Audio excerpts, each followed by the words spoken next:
My fellow Americans, we are gathered here today to talk about a vote, a very important vote, the most important vote.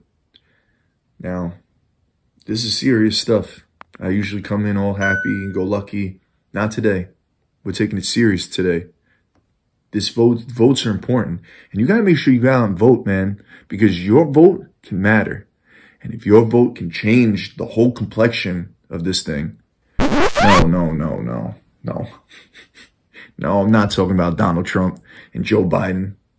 No, we're talking about Clyde Edwards-Helaire, Jonathan Taylor, Antonio Gibson, and DeAndre Swift.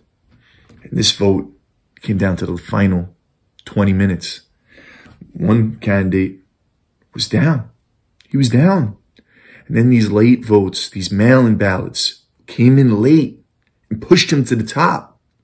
Now, the guy who lost and came in second was a tie for second, but they're now petitioning me, and they want a recount.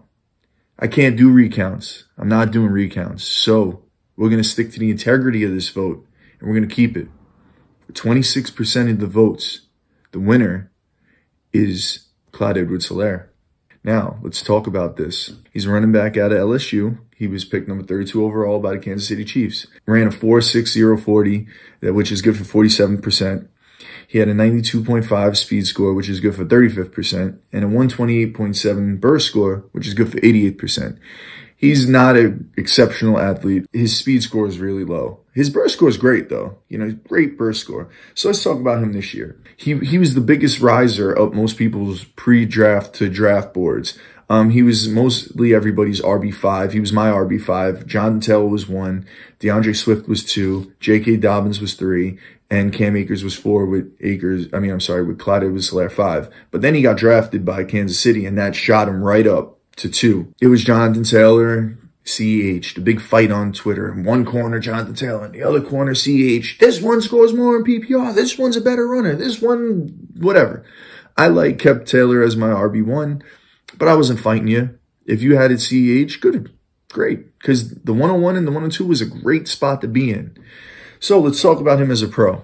He's currently the RB10. He has 121 rushes for 572 yards and 2 touchdowns for 4.73 clip. Great. He has 25 catches for 204 yards. Also great. Touchdowns, though. 2. Yep, 2. And he had 1 week 1. Not very good.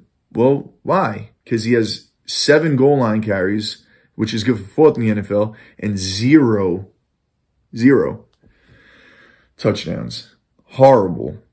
You look at a guy like Zeke Elliott, you look at a guy like Kamara, you look at a guy like Cook. These guys make money in that green zone. I call it the green zone. They make money there. That's where they get these blow-up games.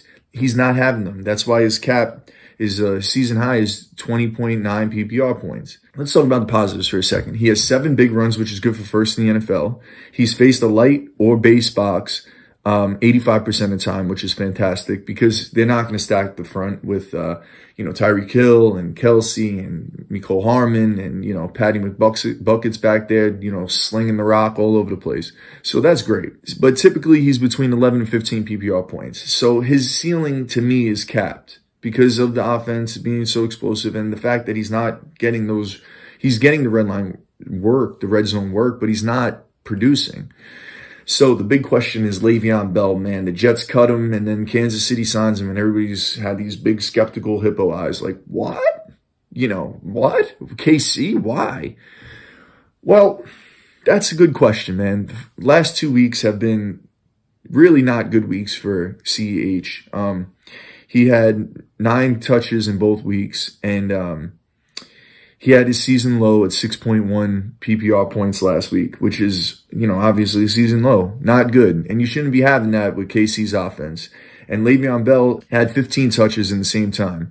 So their touches are right there, man. CH still has more of the snap share, but it's not good. And if he continues to struggle in the red zone, they might throw Bell at that. They might let Bell try to get those touchdowns, man. They might say, hey, look, this young fox ain't doing it. Let's put in the old head. That makes me nervous. What do I do with CEH moving forward? Well, I'm not buying him because I'm not paying for him. I don't want to pay for him. But I love hedge, like the hedge bet. Hey, Jess, what's the hedge bet? What does it mean? I'll tell you what it means. So you find a running back that you like in a similar zone. I love Miles Sanders. I'm going to try to get Miles Sanders for CH, but obviously people value CH more. So you can package Miles Sanders, well, your CEH for a package of Miles Sanders and some picks or some players that you like, or a weak spot maybe in your team, add some depth.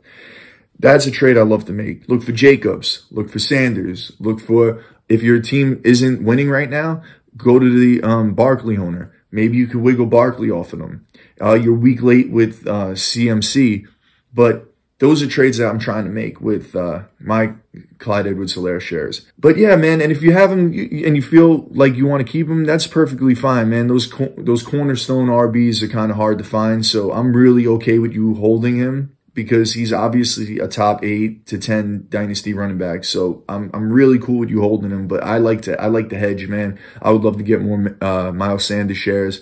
I like Josh Jacobs a lot. You know, like I said, those two guys are really guys that I'd be targeting with my Clyde Edwards-Helaire share, and I get a package back, not just straight up. Don't do straight up because he's more valuable to the community than Sanders and Jacobs. So you can get a package back, which is what you want. I'm Dynasty Humble Senior. This is the Fantasy Authority, and please be well and love each other, all right?